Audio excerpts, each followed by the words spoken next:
Olá, bom dia! Começa agora o Fala Doutor. Hoje vamos falar sobre um assunto pouco conhecido, mas que impacta muitas famílias: a fibrose cística. Para nos ajudar a entender um pouquinho melhor sobre essa doença, nós vamos conversar com a médica pneumologista, doutora Daniela Torres. Bom dia, doutora, seja muito Bom bem-vinda. dia. É um prazer recebê-la aqui. Bom, mas antes de iniciarmos, nós vamos assistir a uma matéria sobre o tema que a nossa produção preparou. Roda o VT. Fibrose cística é a doença genética grave mais comum entre crianças e adolescentes no Brasil. Apesar de pouco conhecida, ela impacta milhares de famílias todos os anos, tornando a respiração e a digestão um desafio diário. No Brasil, estima-se que a cada 10 mil nascidos vivos, um tem a doença. O diagnóstico precoce é fundamental para garantir uma vida mais longa e saudável. O tratamento envolve medicamentos específicos, fisioterapia respiratória e acompanhamento nutricional contínuo. A rotina diária e a adesão ao tratamento são essenciais para que os pacientes possam levar uma vida mais ativa e com qualidade. A fibrose cística ainda é pouco conhecida, mas informação e diagnóstico precoce fazem toda a diferença na vida das crianças e adolescentes que vivem com a doença. Bom, nós acabamos de ver na matéria um panorama sobre a fibrose cística. Agora, para aprofundar o tema e entender melhor os desafios enfrentados pelos pacientes, nós vamos conversar com a médica doutora Daniela Torres, que é pneumologista e vai responder um pouquinho para a gente sobre as dúvidas aqui dos nossos telespectadores e também nossa. Doutora, por que então, o que é na verdade a fibrose cística e por que ela comete especialmente as crianças? Então, a fibrose cística ela é uma doença genética hereditária, ou seja, a criança herda um gene mutado, tanto do pai quanto da mãe. Essa mutação, ela causa alteração numa proteína chamada CFTR. Essa proteína se encontra em todas as células do nosso organismo e é ela que regula a entrada de água e de sal das células. Com isso, o que acontece? Toda a secreção produzida pelo nosso organismo, ela é uma secreção mais pegajosa, mais espessa. E aí vai trazer todos os impactos da doença nos órgãos do nosso corpo. Os dois órgãos mais acometidos são o pulmão e o pâncreas. Então, essa secreção espessada, ela se acumula no pulmão, o paciente se torna um tossidor crônico e com infecção respiratória de repetição. E no pâncreas, ele também altera a função pancreática, então o paciente ele tem dificuldade de absorção dos alimentos, tem muita diarreia e com isso dificuldade de ganhar peso e de crescimento. Com relação às crianças, quais são os principais sintomas, os primeiros, na verdade, que os pais devem observar na criança? Então, como eu expliquei para vocês, a fibrose cística é uma doença congênita, então a criança já nasce com essa doença. E a gente tem várias formas de fibrose cística, desde as mais graves até as mais leves. Na fibrose cística clássica, na fibrose cística mais grave, a criança vai ser uma criança tossidora crônica, com bastante secreção. É uma criança que tem infecção respiratória de repetição, ou seja, várias pneumonias. Além disso, pode ter várias sinusites. E acompanhado desse quadro respiratório, a criança também tem um quadro digestivo, que é de diarreia. Essa diarreia é uma diarreia volumosa, com gordura nas fezes. E, devido a isso, tem uma dificuldade de absorção dos alimentos. Então, são crianças que são muito magrinhas e têm dificuldade de crescimento, Então, tem uma baixa estatura. Na maioria dos casos, elas têm todos esses sintomas ou geralmente é um ou outro? Depende da criança também, Isso depende da classificação da fibrose cística. Nós classificamos a fibrose cística em 7 classes. Então, nós temos as mais graves, que são a 1, 2, 3 e 7. E temos as mais leves, que são a 4, a 5 e a 6. Na fibrose cística grave, clássica, a criança vai ter todas essas manifestações. E aí, por isso que é importantíssimo fazer o diagnóstico precoce. E como é que faz esse diagnóstico precoce? No Brasil, existe aí neonatais obrigatórios? Isso. No Brasil, desde os anos 2005, 2007, mais ou menos, os estados começaram a implementar no teste do pezinho a triagem para a fibrose cística. Aqui no Espírito Santo, especificamente, a gente começou a partir de 2009. Então, Todas as crianças, a partir de 2009, são triadas para fibrose cística. Se vier positivo no teste do pezinho, essa criança vai ser encaminhada para realizar o teste do suor, que é o teste padrão ouro para diagnóstico, e posteriormente o teste genético. Agora, doutora, a família recebeu esse diagnóstico. E aí, como é que a família fica preparada para cuidar dessa criança? Quais são os principais desafios? Sim. Então, quando a família recebe esse diagnóstico, a família fica muito abalada, fica triste, fica, às vezes, até desesperada, pensando que como vai fazer, o que vai acontecer. Então, é muito importante que essa família tenha um apoio de uma equipe multidisciplinar para que possa ajudá-los nessa caminhada, porque vai ter uma mudança completa, tanto na vida da criança ou do adulto, tá? Porque o diagnóstico também pode ocorrer na vida adulta, tá, gente? Eu não falei muito sobre isso, mas tem pessoas que chegam até a vida adulta sem o diagnóstico de fibrose cística. Então, assim, essas pessoas, elas precisam de um apoio para poder se adaptar à nova rotina, ao tratamento e um apoio emocional, psicológico mesmo, para poder enfrentar os novos desafios. Inclusive, doutora, a gente ia entrar nesse assunto, né? Porque a gente quer saber quais são os principais mitos, inclusive Sim. dessa doença, né? Que circulam ainda, inclusive nas redes sociais, na internet, porque as pessoas ficam confusas. Pensam que a doença acomete somente as crianças, mas não é bem assim, né? Não é bem assim. Então, a gente tem alguns mitos. Primeiro, não é uma doença que só é diagnosticada na infância, não. Então, nós temos aqueles casos mais leves, como eu comentei, que podem ter o diagnóstico feito apenas na vida adulta. Geralmente, nesses casos, os pacientes adultos não apresentam a parte gastrointestinal. Então, eles não têm diarreia e nem dificuldade de ganhar peso, nada disso. O quadro do adulto, geralmente, é um quadro mais respiratório. Então, é aquele tossidor crônico com infecção respiratória de repetição. Então, a gente pode ter o diagnóstico, sim, na vida adulta. E tem vários outros mitos que eu acho importante a gente falar. Como é uma doença que o paciente tosse muito, então é uma doença, assim, às vezes estigmatizada. E as pessoas pensam que é uma doença contagiosa e não é.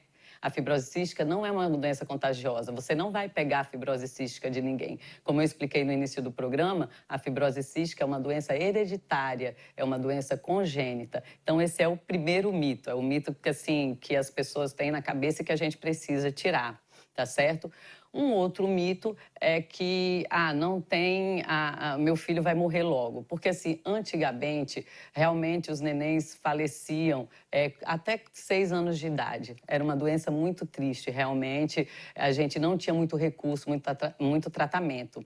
Mas nós estamos vivendo uma nova era da fibrose cística. E a gente tem um tratamento maravilhoso agora, que é um tratamento genético para essa doença. Por isso que é tão importante fazer o diagnóstico precoce. Perfeito. A gente vai continuar falando sobre esse assunto daqui a pouquinho e você continua aí com a gente. Nós vamos para um rápido intervalo e você também pode participar dessa conversa, né, nas redes sociais usando a hashtag FalaDoutor. A gente vai para um intervalo bem rapidinho e daqui a pouquinho a gente vai falar um pouquinho mais sobre esse assunto, inclusive das tecnologias que têm ajudado nos tratamentos. Então, fica com a gente que nós voltamos já.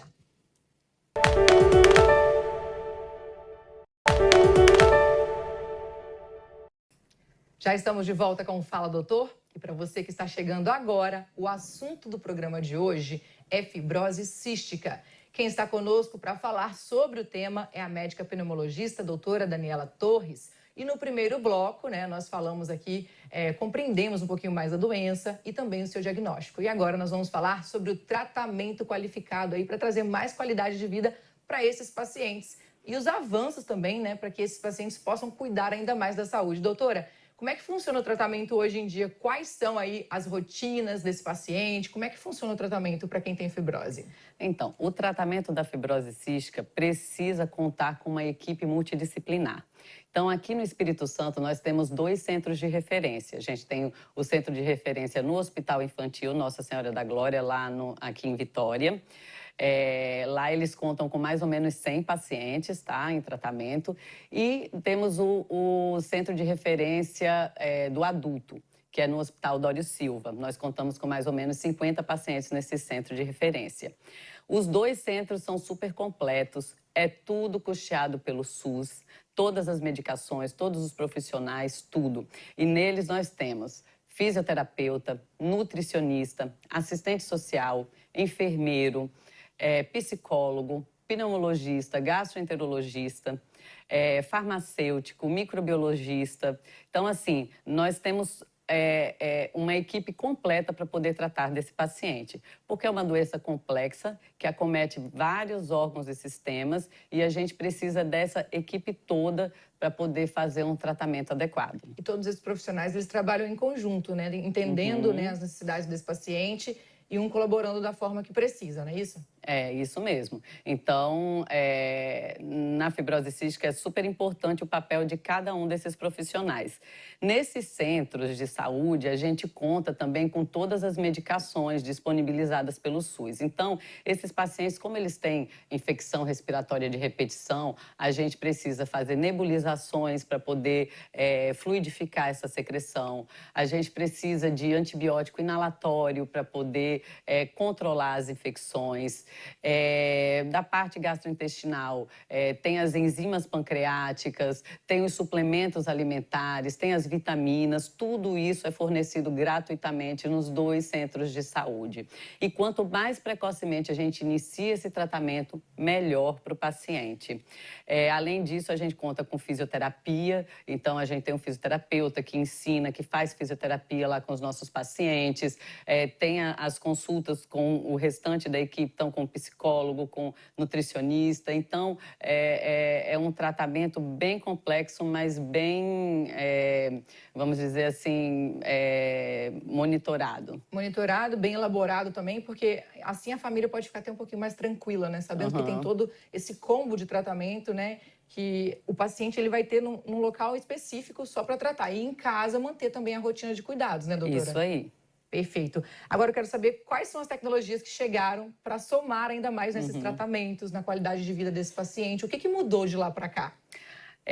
A gente está muito feliz porque a gente vive uma nova era do tratamento da fibrose cística. Nós estamos vivendo a era dos moduladores da CFTR. CFTR é aquela proteína que eu expliquei para vocês que é defeituosa. Então, isso é um tratamento genético. São comprimidos via oral, tá? Que o paciente toma, mas ele age lá nessa proteína que está defeituosa e faz essa proteína defeituosa voltar a funcionar. Então, aquele muco espessado e grosso, ele deixa de ficar espessado, deixa de ficar grosso. E o paciente, ele para de tossir, ele para de ter secreção. A função pulmonar dele melhora completamente. A gente viu, assim, melhoras, assim, de mais de 50% de função pulmonar.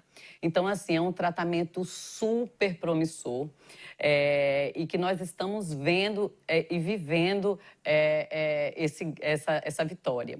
E é um tratamento caro, mas que está totalmente disponível pelo SUS.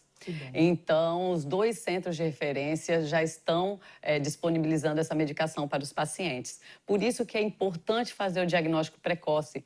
O quanto antes a criança começar a utilizar o Trikafta, que é essa medicação, que é o modulador da CFTR, melhor para essa criança, porque ela nem vai desenvolver a doença. O pulmão dela nem vai estragar, o pâncreas dela nem vai estragar, porque ela vai pegar essa doença lá no início. Então, é muito importante fazer diagnóstico precoce. É muito importante procurar o centro de referência para a gente iniciar o tratamento o quanto antes. Agora, para o adulto, que às vezes tem esses sintomas que você citou, ele também pode procurar essa ajuda para ter esses tratamentos, esses benefícios também pelo SUS? Pode, claro. No nosso centro de referência, nós já temos 30 pacientes usando Trikafta.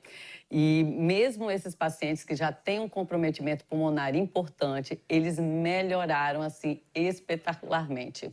Então, são pacientes que tossiam demais, que tinham muita infecção, pararam de ter infecção, pararam de tossir. Pacientes que tinham uma função pulmonar muito deteriorada, melhorou, assim, 30%, 40%.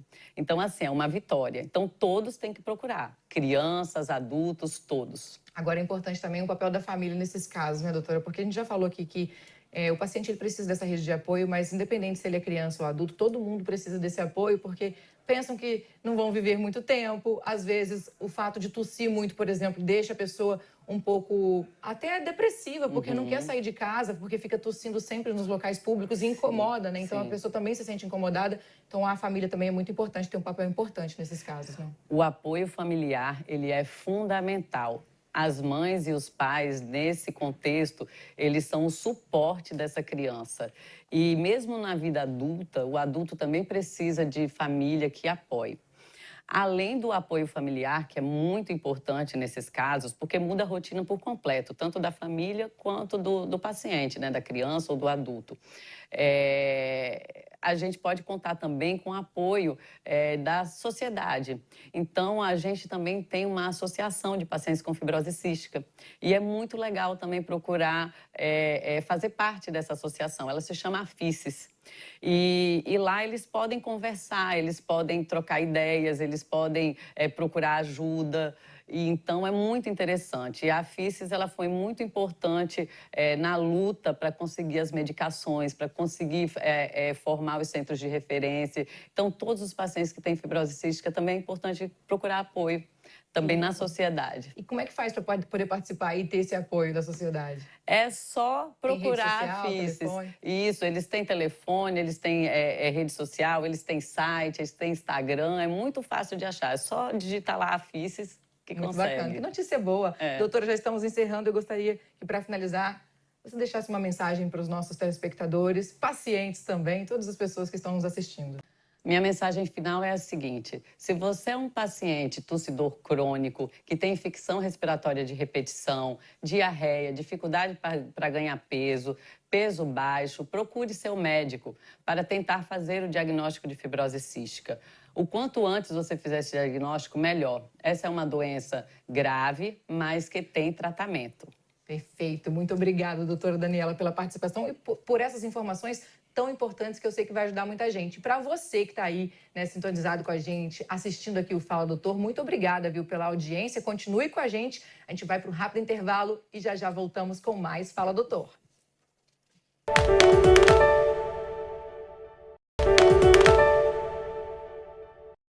Estamos de volta com o Fala Doutor e o assunto agora é os serviços de saúde que já podem ser encontrados nas farmácias, de exames simples a aplicações de vacinas. Esses atendimentos estão cada vez mais acessíveis à população.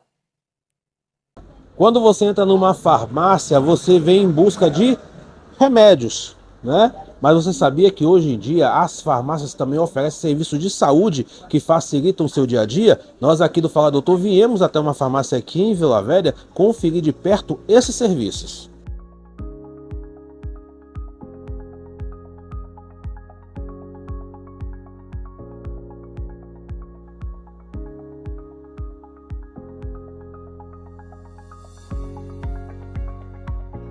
Nas farmácias são ofertados aferição de pressão, glicose, teste rápido, tipo da Covid e também de gravidez, além de outros serviços, né? Orientação de balcão. Então tem vários serviços que são ofertados pela farmácia. O mais procurado tem sido a aferição de pressão e também orientação farmacêutica. Nas farmácias também é possível realizar a aplicação de medicamentos e vacinas. Além disso, a farmácia se tornou um espaço de bem-estar, oferecendo suplementação personalizada e dicas de autocuidado. Tudo isso de forma prática e próxima da comunidade. Além do delivery, né, porque eu faço muitos pedidos de casa mesmo, eu sempre gosto de passar na farmácia para aferir a pressão, já que eu sou hipertenso, né? Faço teste de glicose sempre que posso, porque eu sou pré-diabético. E muitos outros serviços. Inclusive, no período mais grave da pandemia, era nas farmácias que eu fazia o teste de glicose, de Covid, porque eram testes confiáveis, eficazes e tinha uma praticidade muito grande para mim.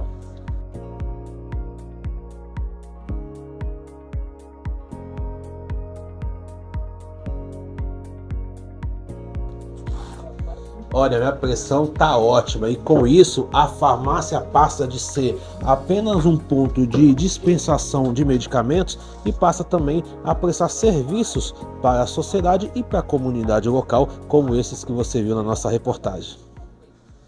Bacana! Lembre-se, sempre verifique se o farmacêutico está habilitado e procure orientação profissional ao utilizar qualquer medicamento ou serviço. Cuidar da saúde com responsabilidade é o melhor caminho sempre. E assim, a gente encerra a nossa edição de hoje. Para rever o Fala Doutor, é só apontar a câmera do seu celular para o QR Code que aparece aqui na sua tela. Um ótimo dia, cuide-se e até o próximo programa.